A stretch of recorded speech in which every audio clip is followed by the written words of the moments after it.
Thinking back to some of the most frustrating times that Samantha and I had in beginning our land investing journey, I think about a few mistakes that we made early in our career and have since tweaked, and I figured I'd share them with you. The number one thing that I can say is that we found that consistently sending out mail is so important to success in this business.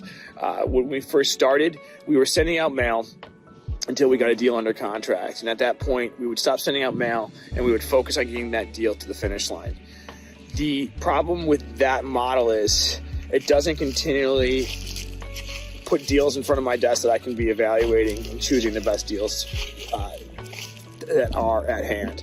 And that's inevitably what we want to do. We want to be able to evaluate several deals at a time so that we can pick the best deal. So what we've learned is that if we consistently send out mail, even while we're going through the process, we've helped accelerate our business to the next level by being able to pick from a plethora of deals.